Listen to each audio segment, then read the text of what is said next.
Hey, what's up, guys? So, on this episode, we're going to talk about the similarities and differences between market capitalization and enterprise value. What the heck are they, and what do I use them for? Well, let's talk about it. All right, cool.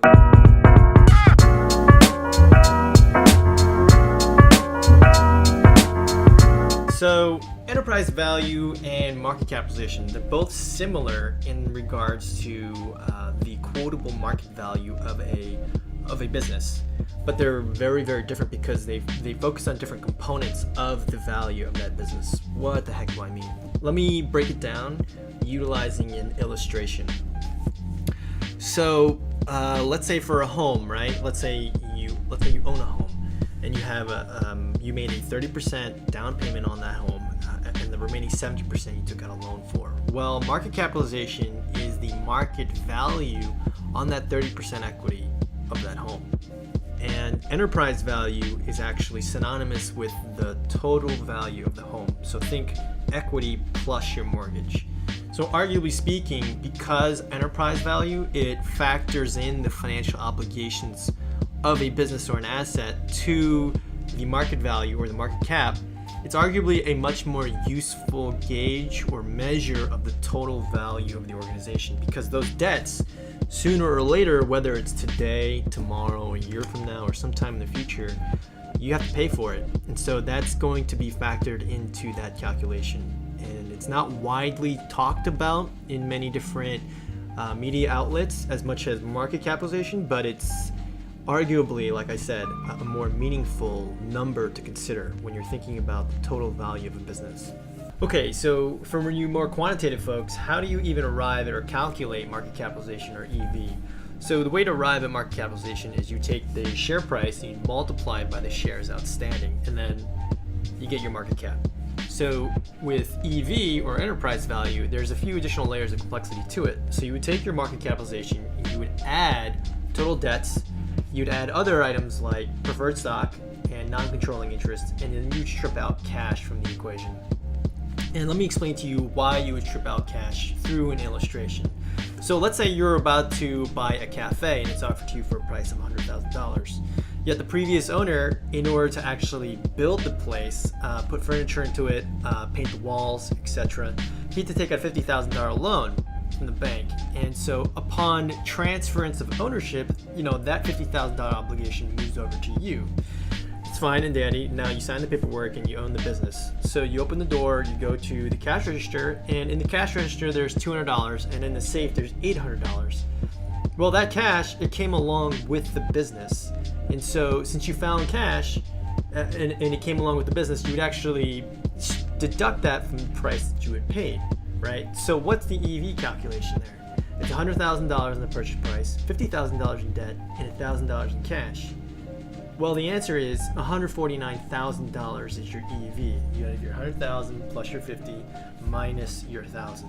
So that's kind of how you would think about enterprise value, and the reason why you would subtract out cash from the equation. Okay, so moving on to a real life example in terms of how to calculate market cap and EV, I want to use a very popular and widely discussed company, and that is Apple. So let's start with Apple's share price. If you take a look at my screen, we're going to start at Google. So we're going to go to let's go to Yahoo Finance. Bad boy. Apple's ticker symbol. That's kind of how you navigate around and find specific companies. Is AAPL. Apple Inc. $175 per share. Okay, if I go over here, put up this little Excel file for you, hopefully you can see that. So $175, shares outstanding.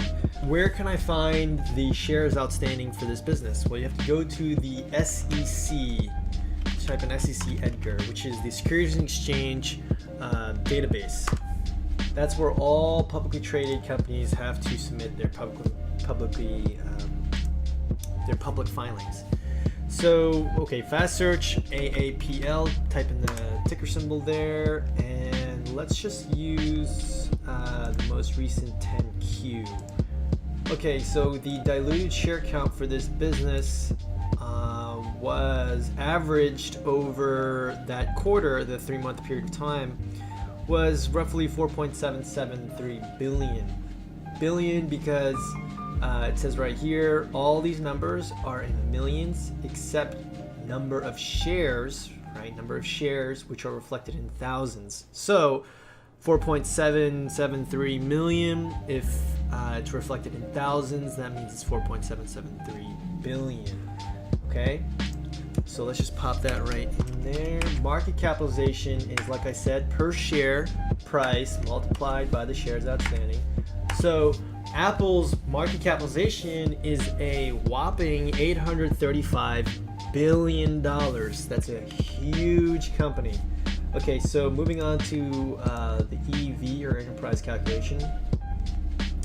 We want to pull out cash. So you have cash and cash equivalents. This is what's called the balance sheet. You have cash and cash equivalents.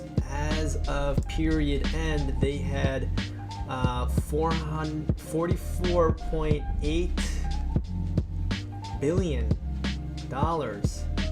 Wow, that's huge. Okay, so I'm gonna include, so you see this line item right here, marketable securities. Marketable securities are essentially other financial securities that the company owns that they can liquidate and sell without losing much value to those securities within 90 days. So I like to classify that as cash as well. So let's just do 44.771 plus 41,656. 41,656. Total debt calculation now, okay? So as you go down, total debt, there's technically speaking, commercial paper is debt, and term debt. So let's add these two together. 11,969.969 plus 9.772 plus term debt right here, 92.989. 92.99. Okay, so your enterprise value is your market capitalization plus your total debt minus your cash. So interesting. So Apple has an enterprise value of approximately $4 billion. That's the enterprise value of this company. Pretty huge. So trick question. If your market capitalization is 835 billion and your enterprise value is 863 or 864 billion, what does that say about the debt position in the company, the net debt position? Well, that tells you, because it's not that big of a big difference, it tells you that there isn't that much debt. So the net debt position differential is about 28 billion.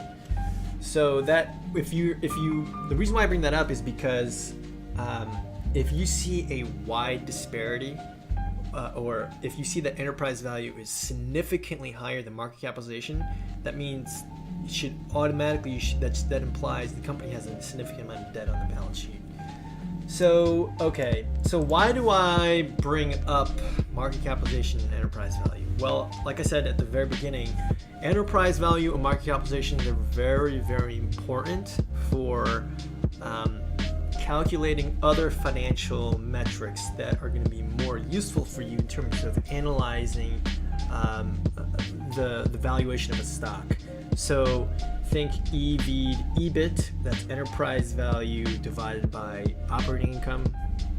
EV to EBITDA, which Wall Street analysts often use, or free cash flow yield. All of these metrics, they actually utilize either EV, enterprise value, or market capitalization. So we are going to be, we need you to understand that first before we dive into the other financial metrics, which then afterwards we're going to use to value stocks. Oh, by the way, one quick thing. I left in the comment section. I left a case question for you, and it discusses the interplay between market capitalization and enterprise value. Just take a look at it, think through it, and try answering it, and leave your answer in the comment section. And so, yeah, again, hopefully all this stuff is helpful to you. We definitely want you to, especially for the newcomers to the financial industry, or newcomers to finance, or newcomers to stocks rather. We want you to get the skill set to think a little bit more, and eventually so that you can make more informed investment decisions down the road. So if this conversation, you thought it was helpful to you, I'd really appreciate it if you subscribe and hit the like button and leave us some comments, and let your friends who are interested in stocks. We would really appreciate it if you let your friends know that we are here, this resource. We also have a podcast available. You can find us on Spotify. I think pretty much anywhere where podcasts are available. And you got to punch and just type in, get that bread, and you can find our content available on that platform. So without holding you up any longer, I'll catch you guys in the next episode. All right, bye.